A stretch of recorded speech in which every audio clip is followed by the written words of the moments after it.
रमेश का एक छोटा सा परिवार था जिसमें एक खूबसूरत पत्नी और दो प्यारे बच्चे थे। उसकी पत्नी और बच्चे हर हाल में खुश थे, लेकिन रमेश उन्हें जिंदगी के सारे ऐशो आराम देना चाहता था और इसके लिए वह प्रतिदिन 16 घंटे से भी अधिक काम किया करता था। दिन भर ऑफिस में काम करने के साथ साथ वह सुबह और शाम ट्यूशन सेंटर में ट्यूशन भी पढ़ाया करता था। वह सुबह सुबह घर से निकल जाता और आधी रात के बाद घर लौटता था। बच्चों के लिए उसका चेहरा देखना मुहाल था, क्योंकि सुबह सवेरे उसके घर से निकलते समय बच्चे सोते रहते और देर रात घर में कदम रखने के पहले ही सो चुके होती। हाँ, रविवार को जरूर वह घर पर होता, लेकिन उस दिन भी वह किसी न किसी काम में व्यस्त रहता और उसका समय परिवार के साथ ना बीतकर काम करते हुए बीतता। परिवार उसके साथ क्वालिटी टाइम बिताने का बस इंतजार करता रह जाता। पत्नी अक्सर उससे कहा करती कि उसे घर में वक्त बिताना चाहिए, बच्चे उसे बहुत मिस करते हैं। उस वक्त वह यही जवाब देता कि ये सब मैं उनके लिए ही तो कर रहा हूँ। बढ़ते घरेलू खर्च और स्कूल खर्च के लिए मेरा ज़्यादा काम करना जरूरी है। मैं उन्हें एक अच्छी जिंदगी देना चाहता हूँ।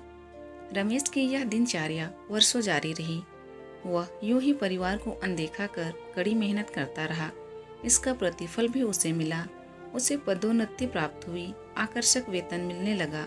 परिवार अब बड़े घर में रहने लगा। खाने पीने और अन्य सुविधाओं की उन्हें कोई कमी ना रह गई। लेकिन रमेश का यूं ही काम करना जारी रहा। वह अधिक से अधिक पैसे कमाना चाहता था। पत्नी पूछती थी कि आप पैसे के पीछे क्यों भाग रहे हैं? हमारे पास जो है हम उसमें खुश रह सकते हैं। तो उसका जवाब होता कि मैं तुम्हें और बच्चों को दुनिया जहां की खुशियां देना चाहता हूँ। बस कुछ साल और मुझे मेहनत करने दो। पत्नी चुप हो जाती। 2 साल और बीते।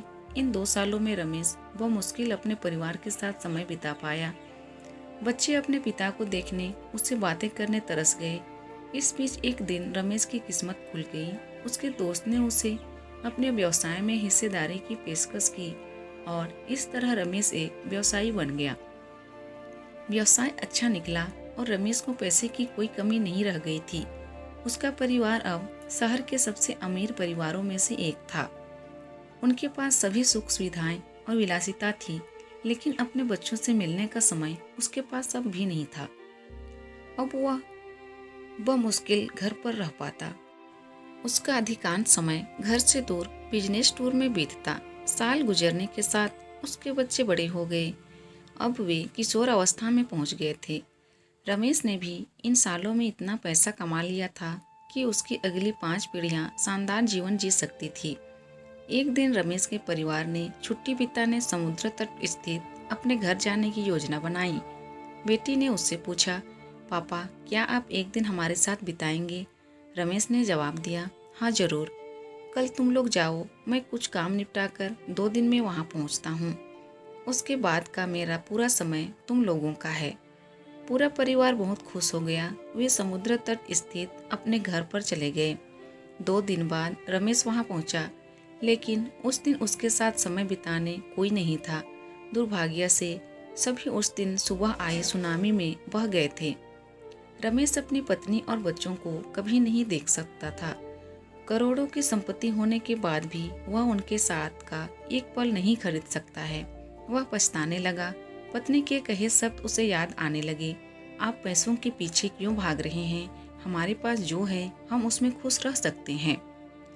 इस कहानी से सीख मिलती है कि पैसा सब कुछ नहीं खरीद सकता, इसलिए पैसों के लिए अपने परिवार को महत्व देना कम मत करें। पैसा खो देने के बाद फिर से कमाया जा सकता है, लेकिन अपनों को खो देने के बाद दोबारा वापस नहीं पाया जा सकता। दोस्तों, अगर ये वीडियो पसंद आए तो प्लीज़ वीडियो को लाइक कीजिए और अगर चैनल में नए हैं तो प्लीज़ मेरे चैनल को सब्सक्राइब कर दीजिए। Thank you.